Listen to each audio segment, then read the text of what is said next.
कोल्हापुरातील या गावात आजही पडतो सोन्याच्या नाण्यांचा पाऊस। शेतात, छपरावर आणि रस्त्याच्या कडेला जिकडे तिकडे नुसता नाणी।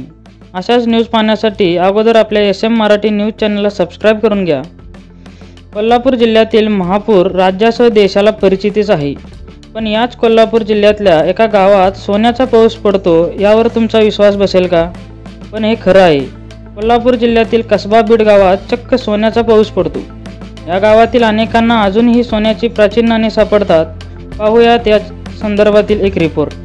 कोल्हापूरच्या करवीर तालुक्यातील कसबा बीड हे साधारण 5 ते 6 हजार लोकवस्तीचं गाव, पण या गावातील मंदिर, इथे सापडलेले शिलालेख, इथे सापडलेली विरगळ आणि आज तागायत सापडत असलेला सुवर्णमुद्रा यामुळे कसबा बीडचा प्राचीनत्व सिद्ध होते। राजाभोजची राजधानी आणि लष्करी तळ म्हणून देखील कसबा बीडकडे पाहिलं जातं। याच बीडमध्ये आज देखील सोन्याचा पाऊस पडतो अशी आख्यायिका आहे। पावसाळा सुरू होताच मृग नक्षत्रामध्ये हा सोन्याचा पाऊस पडतो असं गावकऱ्यांचं म्हणणं आहे। शेताशिवारात, रस्त्याच्या कडेला, घरांच्या छपरावर आदी ठिकाणी यादवकालीन सोन्याची नाणी सापडतात। बीड गावच्या नावावरून या नाण्यांना सोन्याचे बेडे म्हणून देखील ओळखले जाते। काही दिवसापूर्वीच अक्काताई जाधव यांना सोन्याची नाणी मिळाली। यावर कमळाची नक्षी आणि दुसऱ्या बाजूला काहीतरी अक्षरे आहेत। याचा आकार खोलगट बशीसारखा आहे। अक्काताई जाधव यांच्याप्रमाणे तानाजी यादव यांना देखील सुवर्णमुद्रा आढळून आली। शेताकडे कामासाठी जात असताना तानाजी यांना सुवर्णमुद्रा सापडली। जुन्या जाणत्या नागरिकांना याबद्दल पुरेपूर माहिती आहे। महादेव बिडकर यांना देखील सुवर्णमुद्रा मिळाली। बिडकर यांना सापडलेली सुवर्णमुद्रा तूर डाळीच्या आकाराची आहे। कसबा बीड या गावामध्ये अलीकडच्या काळात सगळ्यात जास्त सुवर्णमुद्रा मनोहर पाटलांच्या घरात सापडल्या आहेत।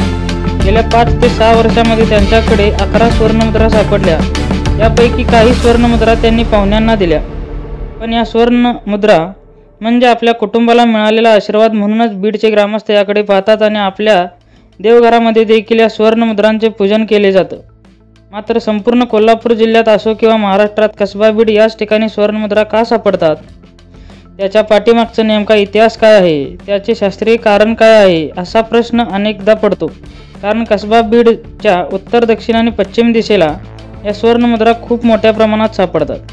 कसबा बीड या गावात गेल्या 5 वर्षापासून जवळपास 50 सुवर्णमुद्रा सापडल्या आहेत। याच गावामध्ये 210 विरगळ आणि मोठ्या प्रमाणात शिलालेख देखील सापडले आहेत। या गावातील घराची रचना देखील एका स्वतंत्र राजाच्या रचनेप्रमाणे पाहायला मिळते। मात्र या सगळ्याचे आता तांत्रिकदृष्ट्या संशोधन होणे खूप गरजेचे आहे, तरच कसबा बीड हे देशाच्या नकाशावर पर्यटनाचे एक वेगळे केंद्रबिंदू बनू शकते।